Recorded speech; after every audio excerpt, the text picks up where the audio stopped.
Hola a todos, el día de hoy veremos el capacitor, qué es, para qué sirve y cómo utilizarlo. Veamos algo de teoría. Un capacitor es un dispositivo eléctrico que es capaz de retener energía al momento de ser conectado a una fuente y al desconectar esta de liberar la energía almacenada. Este es el principio del capacitor y es lo que necesitamos saber. Es lo único que veremos de su teoría inicialmente. Trataremos de enfatizar el video en la parte práctica del uso de un capacitor. De nada nos servirá saber quién lo hizo o que lo inventaron en 1746. Muchos de los videos explicativos existentes tratan demasiado sobre su teoría y poco sobre cómo utilizarlos y para qué nos sirven. Normalmente se utilizan para filtrar señales.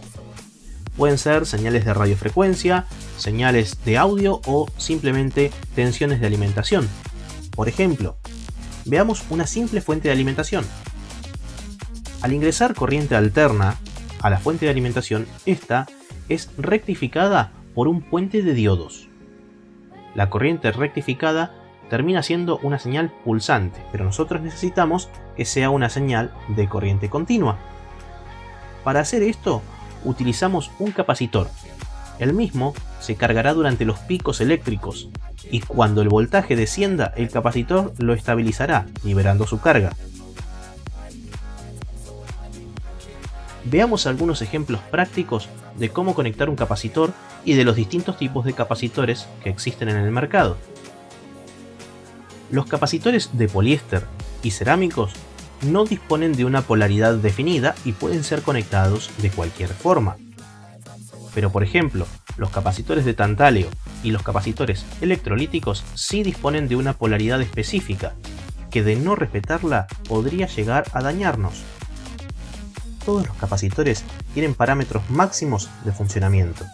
Es decir, en el caso de los capacitores no polarizados, tienen una tensión máxima de funcionamiento, un voltaje el cual no debemos superar. Si los alimentamos con más voltaje del que están preparados para admitir, el componente explotará. Asimismo, los electrolíticos y de tantalio también tienen polaridad. De no respetar la polaridad o el voltaje máximo para el que están preparados, el componente explotará, pudiendo provocar incendios, daños materiales o a personas. El voltaje máximo para el que están preparados para funcionar siempre vendrá indicado en el encapsulado del componente. En caso de no estar especificado en el encapsulado, deberá estar en el empaque donde vino el componente. Como ya hemos dicho, un capacitor es capaz de retener cierta cantidad de energía dentro de sí, para luego entregarla.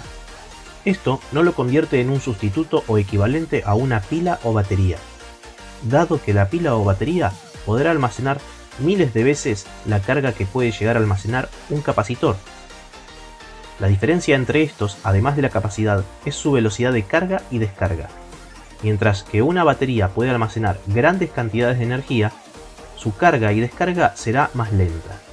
En cambio, el capacitor, aún teniendo pocas cantidades de energía, podrá cargarse y descargarse completamente muy rápidamente. La capacidad de energía que puede almacenar un capacitor está especificada en su encapsulado. Dependiendo del fabricante y el tipo de capacitor del que estemos hablando, esta nomenclatura podrá variar. En el próximo video les explicaré cómo leer correctamente un capacitor y las equivalencias entre las unidades de medida, dado que no es lo mismo 100 nanofaradios que 100 microfaradios. Pero eso es tema para otro video.